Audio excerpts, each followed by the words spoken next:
In this chilling sequel to the Platform series, the narrative explores themes of guilt, survival, and the human condition within a brutal prison system. The authoritative chain where there always a ruler and his followers.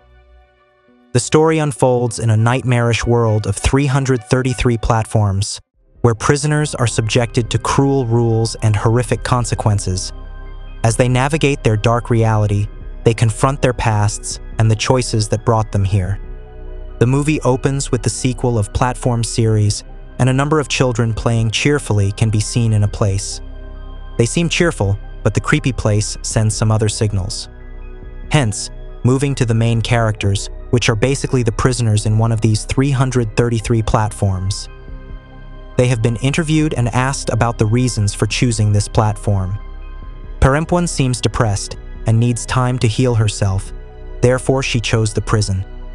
Zamyatin tried to burn their parents alive, therefore the guilt trip took him here. They will be awarded with a degree and one item of their choice at the end of the time.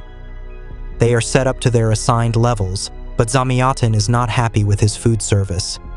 Someone ate his pizza on level 21, and he starts fighting for the stale loaf of bread left for him.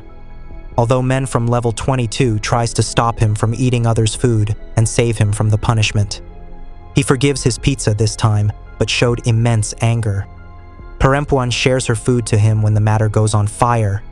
In the meantime, men start hearing scream from the top floor and sense a tragic fight on level 21. They know that the level 21 is going to get punished for breaking the rules. The rule is to never eat others' food, but they ate the pizza of Zamyatin.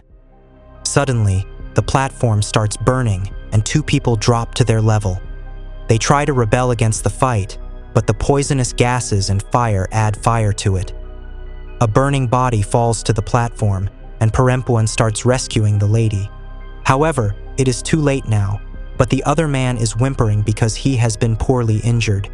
The platform needs to be the food free, so they start throwing the leftovers into the giant hole until the buzzer stops. Perempuan follows the rules, but Zamyatin is a bit rebellious. He wants food as he hasn't eaten for 2 days. The man narrates the story of their messiah to them to enforce the rules. He exclaimed that one of them survived without food for 1 month and reaches to the end of this pit hole. He sacrificed himself for the needy and cut his body parts to feed others for the next month. He set up a belief and attract followers, and he has never been seen. He is in the most privileged level, and everyone wants to meet him. Therefore, they are obliged to follow the rules and encourage justice and equality. They throw the burnt body into the deepest dungeon, but it touches the floor into parts. The body slits into different pieces and growls by a fierce unknown creature at the end of all levels. In the darkest of this pit, there are so many secrets unrevealed which will keep you hinged till the end, as the growling creature picks up the pieces and fade away. The Messiah and its followers have set the rules to remain just no matter if anyone wants to follow or not. Hence, the rules were followed, and they eat only their pizza and meatballs. They throw the food of the dead ones, but Zamyatin feels the urge to eat that too, so he takes the risk. He had the chance to eat others' food while Pemaramun were about to throw it. He was rescued once, but she didn't let him take the risk again and again. They have become friends, and Zamyatina asks about her paintings, which she has been making on the walls of the cage. She explains that all animals have never-ending animal instincts, and they show rage in some forms. Zamyatin hates arts and only believes in logic. He was a man of science, but the imaginary word let him leave the craze of mathematics because he couldn't prove its existence. He never studies mathematics again, and this is how they become friends. They help each other clean themselves and share stories. They also dance with each other on the insisting of Perempuan, but this crazy dungeon making them more and more paranoid with each passing day. One day, a bright red light beeps, and they think of it as a sign from the Messiah, ignoring the fact that they didn't eat for 2 days. Zamyatin falls ill in the smell of stinking dead bodies which are dropping down from the above levels. Prisoners are freaking out due to hunger and starvation of days. Zamyatin coughing blood, but Perempuan takes care of him. This is the sign that they have been punished for their rules breaking. Zamyatin has been punished with an uncured illness and the starvation. However, one night he takes the chance to take the toughest decision ever. He knows that he has done wrong by eating others' food, so instead of forgiving himself, he decides to burn himself. He can't take it long enough and decides to throw himself into what this platform wants to do to him. He surrenders and burns the flames. Perempuan tries to stop, but he thinks that he was never liked by anyone. His family considers him a burden and throw him out of the house for learning discipline. He knows that he was disciplined, but he loved his family, but he was never able to tell them. So, he asks Perempuan to convey his message. With this heart-wrenching wish, he burns himself and falls into the deepest dark dungeon. The prisoners find it amusing and starts throwing their stiff to burn with him. Some call it a sign from the Messiah that he is near, while some enjoy the killings. Perempuan is with a new cellmate now, but she seems confused and new. She eats their meals, but they were filthy this time because someone from the earlier levels do wrong. The authority decides to punish them, but Perempuan couldn't accept the injustice. So, he asks for a rebel and jump to the platform to fight the followers of Messiah for spreading the hate and injustice. They try to compel others to fight with them, but the fight ignites the rebel and chaos among the followers and non-followers. They manage to take people to the platform, but not for long. The fight ends up killing of one and injuring the others. The cellmate finally reveals that she has been here for 6 months and tried to follow the rules. She was here for a fresh start, but this crazy pit ends up a monstrous hell. They want to get rid of it, but no one can till now. People die and fall into the last hole. The believers think that this is the end of their suffering, but this pit turns out to be the biggest chaos of their lives. The cellmate reveals that a few months before, they save a dying man by nourishing him with the food of a dead one. One of the followers get to know about that and wanted to give an exemplary punishment. They cut her arm and let her scream in pain and eat her cellmate in front of her eyes. Perempuan encourages following the rules so they can get rid of this hell, but the cellmate makes her realize that there is no escape of this. They never allow anyone to escape and let them die in this hell out of starvation or punishments. But there is a plan according to which they can jump to the platform and joins the dead. The platform opens the tunnel once in a month. However, there is a numb man sleeping on the side of the cell. He seems asleep, so they whispered the words of freedom sitting aside him. But before they can execute anything like that, the followers reach in with an exemplary punishment of a disbeliever. They hang the man with the 4 corners of the platform and display him as the threat for all others. Also, they get to know about their act of rebellious, so they start threatening them. The tied man seems the leader who have hollow eyes. He commands them to kill the cellmate as it's her second offense, and now she will lose her other arm too. Also, she will be killed in an exemplary manner, while Pemeruman will get her one arm stabbed. Another numb man in their cell finally speaks up, who listen to their whispers and tell all of it to the followers. The leader commands to hold their arms against the platform, and they followed. Instead of loud, crazy screams, they let it rip their arms into 2. The cellmate is going down in front of Perempuan's eyes, and she can't do anything about it.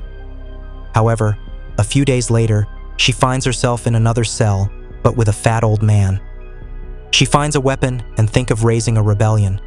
She asks others to join as well and fight against the followers. Her plan works, and a lot of prisoners join her on the retreat, and they move to the lower levels. The leader gets to know about them and comes up with a warning. They also flush the food until the platform reaches to them so they can die of starvation. Another big revelation comes up when Perempuan finds her painting in one of the prisons. She explains that she was fond of showing animal brutality, and one exhibition, her boyfriend took his son there. She explains how he died by stumbling into one of the paintings of her animal brutality exhibition. The kid drops on the blade and loses his eyes. Eventually he died, and she considers herself as the killer. although she earns millions from those paintings, especially the beastie dog.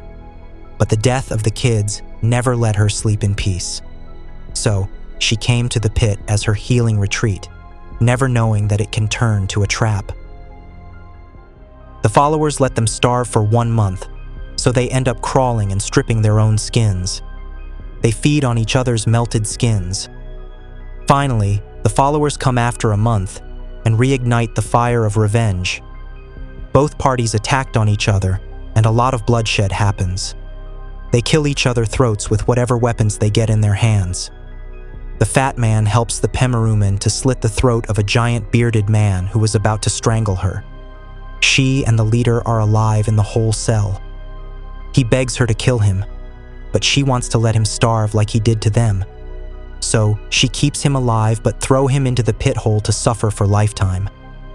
The day comes when she remembers that the authorities spread a sleeping gas to make all of them unconscious. It was time to move out of this hell, so she take a part of her painting with her. She ate the beastie dog and act like a dead, enforcing herself to not sleep. Finally, the authorities came and tie all dead bodies to the platform. So she is along with the pile of blood and dead. However, a strange thing occurs when she finds a boy at the last cell, which is numbered as 333. She gets rid of the dead and hide under the bed. However, the dilemma of her early life runs behind her. The authorities take a child from somewhere and keep him there.